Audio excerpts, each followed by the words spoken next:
Matinding problema sa kanyang kalusugan. Ito po ang hinaharap ng isa nating residente mula sa barangay Tabing Dagat sa may Gumaca, Quezon. Bukod kasi sa 1 milyong piso na kailangan niya, para sa kanyang operasyon, kailangan niyang bayaran ang naiwang hospital bill.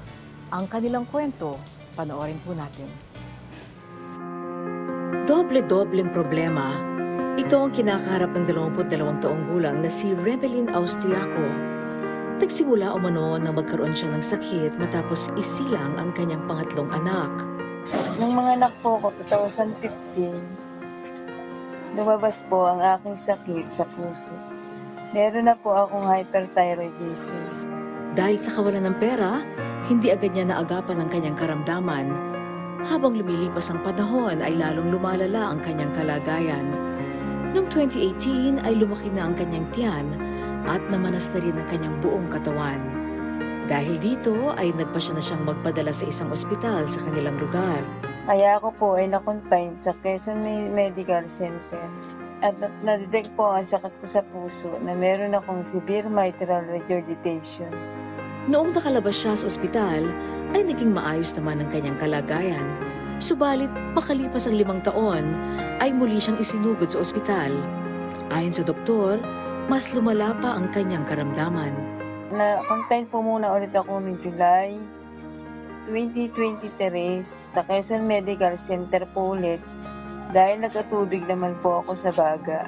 Inirefer po nila ako sa Philippine Heart Center dahil kailangan ko daw pong ma-open heart surgery. Mahigit sa 1 linggo din siyang na-confine sa ospital. Ayon sa doktor, kailangan na niyang ipagpatuloy ang kanyang gamutan sa Philippine Heart Center. Agad naman siyang nagpatingin sa PHC. Ayon sa doktor, isa na lamang ang paraan para gumaling ang kanyang sakit. Noong October po, pumunta po muna ako sa cardio ko dito sa Gumaca, Quezon upang pag-second opinion. Pero nirefer pa rin po nila ako sa Philippine Heart Center. At doon ko po nalaman na kailangan po ng open heart surgery. 1 milyong piso ang kailangan nilang ipunin para matuloy ang kanyang operasyon ayon sa doktor. Ngunit ang tanging pinagkakakitaan lamang ng kanyang mister ay ang pa-extra-extra sa isang construction site.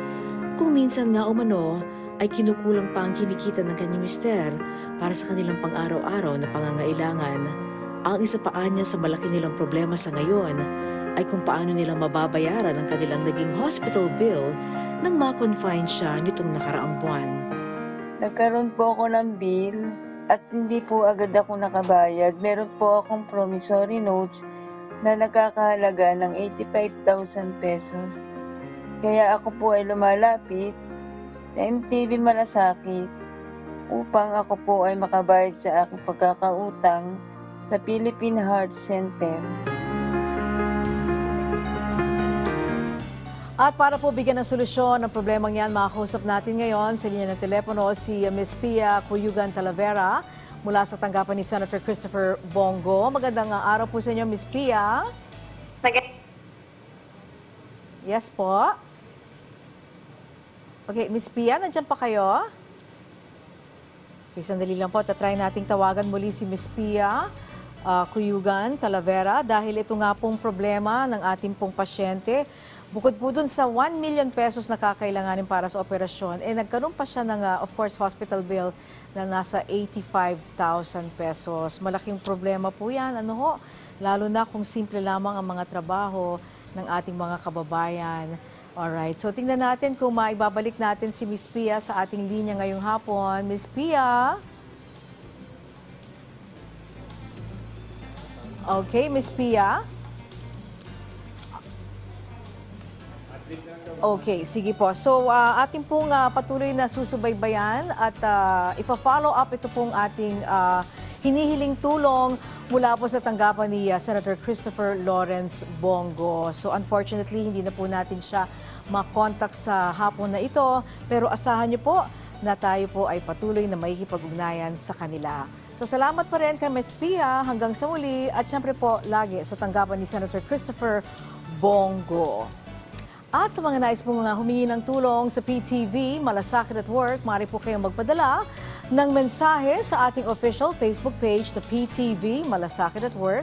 Maaari kayong mag-message sa amin sa PTV malasakit@gmail.com. Muli, ang tunay na malasakit ay laging at work.